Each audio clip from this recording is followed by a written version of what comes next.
গোৱালপাৰাৰ লক্ষীপুৰ চহৰ বজাৰত টহল দি আছিল গৃহৰক্ষী জোৱান ৰফিকুল ইছলামে। এনেতেই গৃহৰক্ষী জোৱানজনক অতৰ্কিতে আক্ৰমণ এদল ড্ৰাগছ আসক্ত যুৱকৰ। এই ভয়ংকৰ ঘটনাই জোকাৰি গৈছে গোৱালপাৰা জিলাৰ লক্ষীপুৰ। ড্ৰাগছ নামৰ বৰবিষে কেনেকৈ নগৰ চহৰ গাঁৱে ভূঞে শিপাই পেলাইছে ই তাৰ অন্য এক প্ৰমাণ।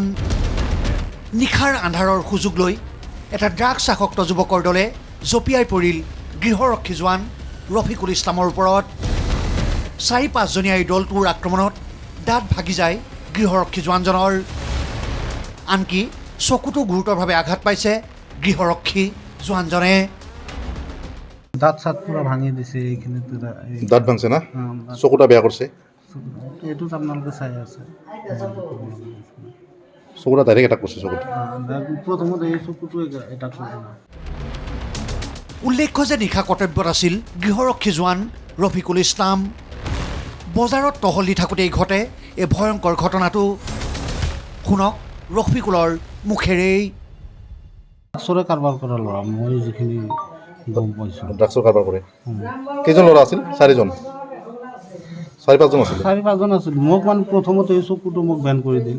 মই একো চাব পৰা নাই তেতিয়া। মই চকু ধৰি মানে তত পোৱা নাই। এখেতে কেইজন কেনেকৈ মাৰিল কি হৈছে মই একো গম পোৱা নাই। ৰাতি কেইটামানৰ ঘটনা এইটো? ৰাতি একদম 12টা 2-1 মিনিট ইফাল সিফাল। আপুনি ডিউটিত আছিল? ডিউটি ড্ৰেছত আছিল আপুনি? নিশাই ৰফিকুলক চিকিৎসালয়লৈ লৈ যোৱা হয়। ইফালে এই ঘটনাৰ পাছতে ক্ষুব্ধ হৈ পৰিছে সদৌ অসম প্ৰশিক্ষণপ্ৰাপ্ত গৃহৰক্ষী সন্থা। যিটো আমাৰ এতিয়া ঘটনা ঘটি গ'ল, এই ঘটনাৰ যিখিনি দোষী তেওঁলোকক সাব্যস্ত কৰিব লাগে। অনতিপলমে তেওঁলোকৰ বিভাগীয় কৰ্তৃপক্ষই এৰেষ্ট কৰাৰ ব্যৱস্থা কৰিব লাগে আৰু তেওঁক চিকিৎসাধীনত যিমানখিনি খৰচা হয় এইটো দিয়াটো আমি আশা কৰিছোঁ। উল্লেখ্য যে এই পৰ্যন্ত ড্ৰাগছ আসক্ত যুৱকৰ দলটোক কৰায়ত্ব কৰিব পৰা নাই লক্ষীপুৰ আৰক্ষীয়ে। গোৱালপাৰাৰ পৰা হিমাক্ষী বৰ্মন, ND24।